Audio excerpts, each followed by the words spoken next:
ನಮಸ್ಕಾರ ಎಲ್ಲರಿಗೂ. ಇಂದಿನ ವಿಷಯ ಸಂಧಿಗಳು. ಸಂಧಿ ಎಂದರೇನು? ಪದ ರಚನೆ ಆಗುವಾಗ ಎರಡು ಅಕ್ಷರಗಳು ಕಾಲ ವಿಳಂಬವಿಲ್ಲದೆ ಒಟ್ಟು ಸೇರುವುದೇ ಸಂಧಿ. ಪದ ರಚನೆ ಆಗುವಾಗ ಎರಡು ಅಕ್ಷರಗಳು. ಉದಾಹರಣೆಗೆ ಇಲ್ಲಿ ಸಂಧಿಗಳಲ್ಲಿ ನಾವು ಬಿಡಿಸಿ ಬರೆಯೋದಾದರೆ ಪೂರ್ವ ಪದ ಬರುತ್ತೆ ಮೊದಲನೇದಾಗಿ, ಎರಡನೇದು ಉತ್ತರ ಪದ. ಮೊದಲನೆಯದು ಪೂರ್ವ ಪದ ಆಗಿರುತ್ತೆ, ಎರಡನೆಯದು ಉತ್ತರ ಪದ ಆಗುತ್ತೆ.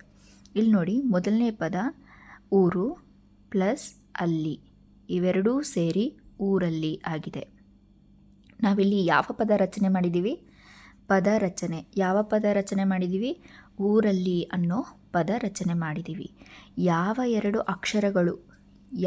ಎರಡು ಅಕ್ಷರಗಳು ಒಟ್ಟುಗೂಡಿದೆ? ಉ ಮತ್ತು ಆ ಒಟ್ಟುಗೂಡಿದೆ. ಹೂ ಮತ್ತು ಆ ಒಟ್ಟುಗೂಡಿದೆ. ಕಾಲ ವಿಳಂಬವಿಲ್ಲದೆ ಅಂದರೆ ಯಾವುದೇ ಗ್ಯಾಪ್ ಇರಲ್ಲ.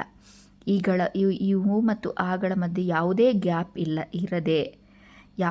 ಇರೋದಿಲ್ಲ. ಹೂ ಮತ್ತು ಆ ಸೇರಿ ನೋಡಿ, ಊರಲ್ಲಿ ಒಂದು ಪದ ಆಗೋಯ್ತು. ಅದನ್ನು ನಾವು ಸಂಧಿ ಅಂತ ಕರಿತೇವೆ.